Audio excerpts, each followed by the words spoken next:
Welcome to my campervan tour.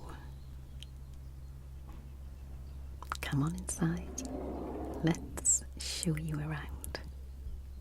Welcome to the Welsh Lady's campervan. We're going to do a cosy, rambly tour of the campervan. Softly spoken today, so hope you enjoy. It's just me and Teddy in the van this morning. My husband has gone out to do some errands. We've got a car with us this time as well because the campsite we're on, we're not far from home. So a couple of things we need to do back at the house. Normally, of course, we would just be all of us in the van. So yeah, this is my Teddy. She's 13. She's a Lhasa Apso. And cheeky little monkey. She's diabetic now and so on twice daily insulin, and still a greedy monkey, but she's pretty good as a van dog and just loves nothing more than to sleep by my side all day long. Don't you? Yeah. So yeah, it's me and my husband Richard. And we've come to this campsite, which isn't far from home, as I say. Now, what is the campervan? It's a Mazda Bongo. And they're made in Japan for Japanese roads. But there are a lot that have been imported here into the UK. And this one I imported 11 years ago via a company in Worcester. So the van was built in 1997, so she's an old girl now. And she was pristine when she arrived here in the UK in, 2013? Or 2014, I think it was. But of course the conditions in the UK are slightly different to Japan, which means that she is now starting to get a little bit of rust. But she's surprisingly low mileage. She's done less than 70,000 miles even now, because she'd barely done anything when we imported her. We love this van so much. Sometimes it's highly impractical because it is one of our main vehicles. And it's a 2.6 V6 engine, so extremely thirsty. It's petrol, so it does cost quite a lot to run. Plus there's the annual servicing and little bits that need doing in a vehicle of this age. So she's not the cheapest to run. Road tax is also quite expensive because of her age. But nevertheless, like I said, we adore her. We do use it as a daily run around, but really this van comes into its own at times like this when we are using it as a camper van. When I imported her, she was literally an 8-seater people mover. And over the years we've done various bits and pieces to her, including a high top roof. Before that I had a pop top fitted, which didn't really work for me. Disadvantages of having a high roof like this means that there's access issues in a lot of car parks, to be honest, because they all have barriers these days. But, you know, you can work around that, and I just would tend to avoid going anywhere where I know there's going to be issues.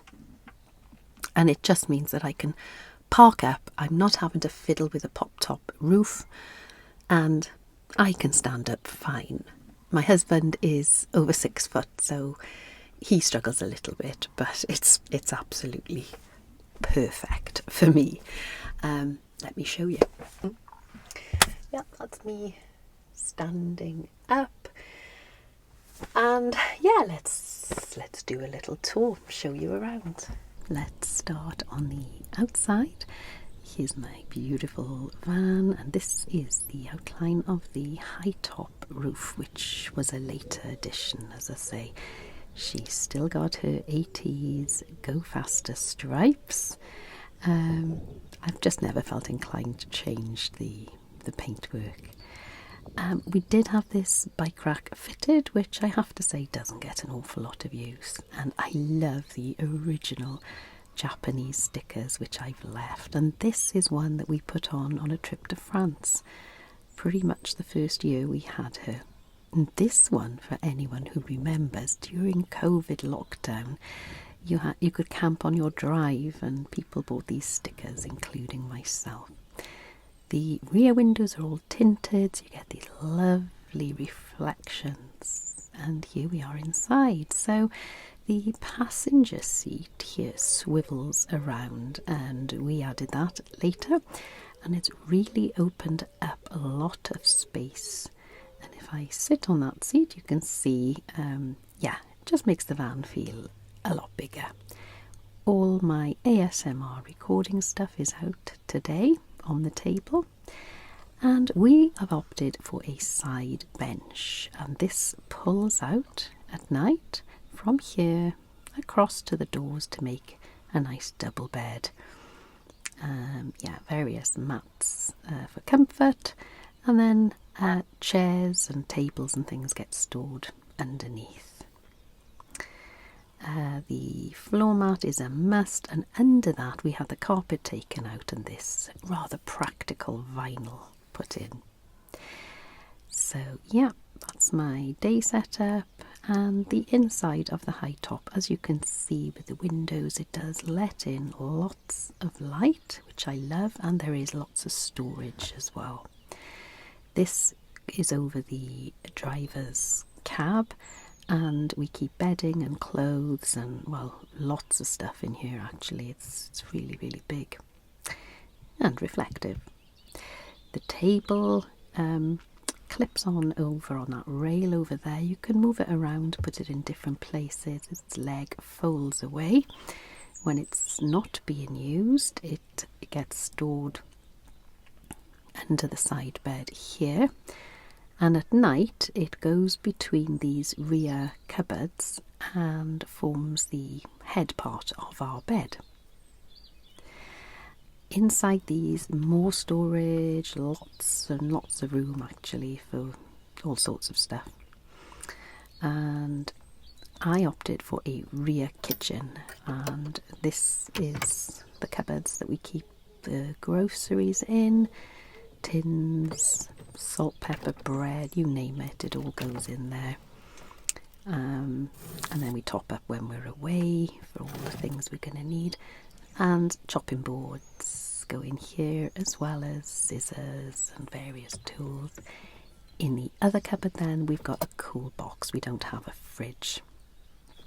Now during lockdown I spent an awful lot of time in the van, and this was one of the projects I did. I learned to do macrame on YouTube videos, and I made this little plant holder, and little plastic plant, and it swings around when we're driving. And there is our bottle opener for those cold bottles of beers, and that lives there amongst the leaves. Kitchen worktop, and my lovely tappy kettle with a fold up handle. Bought this on Amazon, and I do love the green colour, the tappity tap. And it's a whistling one. This is our gas hob with 2 burners, and find that more than adequate for cooking. This cupboard has got, well, the kettle lives in here, but glasses, cups and tea and coffee making equipment. I love this little lamp. It's rechargeable. It's an outdoor lamp for the garden, but it just works perfectly in the van at night. I feel like I'm in one of those romantic railway carriages with a little lamp on the table.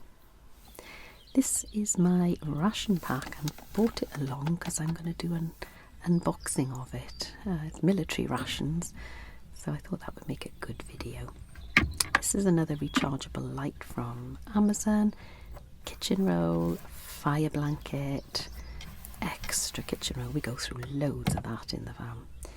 And up here I love Ridge Monkey, which are for fishermen originally, I think, but they just fit in perfectly. And over here, cups, plates, fold away, bowls, colanders, and I keep these. I think I had these with a shellfish starter from Marks and Spencer's, and I've just kept them because, well, I just love them. I think they look so gorgeous. I never go far without my biscuit tea. This one's the caramelised biscuit one. And this is a nootropic, some adaptogenic coffee I've just bought from TikTok shop. Canisters here have got things like boil in the bag rice, tea and coffee. And I can't resist picking up the cute looking posters wherever I am. This one came from Camden. We weren't in the van, but it was just stuck to a lamppost in Camden, and I just love it. Look at this burlesque lady. I think it's gorgeous. And yeah, it's been in my van for quite a few years now. Love collecting these things. These are Christmas decorations that I put in the van quite a few Christmases ago, and it's never left. And this is an air freshener that just looks like Teddy. And my van is my home from home, and so I've got some wooden letters that say home. And they might make a nice clackety clack, clack, clack, clack, clack, clack, clack, clack. The little wooden heart on top. And my library corner. I do love gathering books, and I often buy these in charity shops in various places when we're camping. I've never finished this one, and it's quite a good book. It's a Richard and Judy book club book. It's called Then We Came to the End. Anyone read it? Yeah, I just read a few pages and never get any further. I've got these book holders or bookends I bought on Amazon. I just really like them. They don't work terribly well because books still fall out of them, but I love the look of them, and I set up the book corner when we stop. And this is Dear Bill Oddie's Book of Birds, and it was my late sister's, and I keep it in the van. Just sometimes you see birds around the van when you're parked up, and this helps identify them. This is a book I heard the author being interviewed on the radio, gosh, years ago, called Under Pressure by Richard Humphreys. And it sounded so interesting. And again, I've only read half, and it is really interesting, and I'm going to finish it. It's his experiences in the 80s working on board a nuclear submarine. And this book I picked up on a camping trip with my sister to Glastonbury years ago. And I just keep it in the van because it tells you all about the things, ancient things you might find around Britain, like stone burial chambers and mounds in the earth, and what it all means. And I love stuff like that, so that's another one that stays in the van. By the way, look at this view. Isn't it gorgeous? We're on this lovely campsite next to some farms, and yeah, just love watching all the coming and going. This is another poster that we did pick up on a camping trip to Glastonbury, and it's just so quirky and mad. Mario Morris, Spirit Wizard Show. I just love the artwork, and that's lived in my van for quite a few years now. Well, that concludes my Bongo van tour. Hope you've enjoyed. If campervans are of interest, I do have another YouTube channel. It's the one I started in lockdown, and it's mostly all about the van and trips that we've all done in the camper van. It's called The Importance of Being. I will link it below as well. But it was people on that channel, viewers, who suggested, a couple of you suggested that I do ASMR. So that's how this channel came into being. Now, I haven't posted over on The Importance of Being for, well, probably now 2 years, I would say. because all of my focus has been on the ASMR. But I'm probably going to do another one quite soon, just to let people know who didn't follow me over here. Let people know I'm alive and well, and so is the Bongo. So if you are interested in non-ASMR content on days out, then do have a little look over there. Meanwhile, I do hope you've enjoyed today's video. Let me know in the comments. I've done softly spoken mainly because I've had a cold and whispering is a little difficult at the moment, but I know some of you do like the softly spoken rather than the whispery, so yeah, hope it's a good mix. Take care everybody, and I'll see you very soon. Bye bye.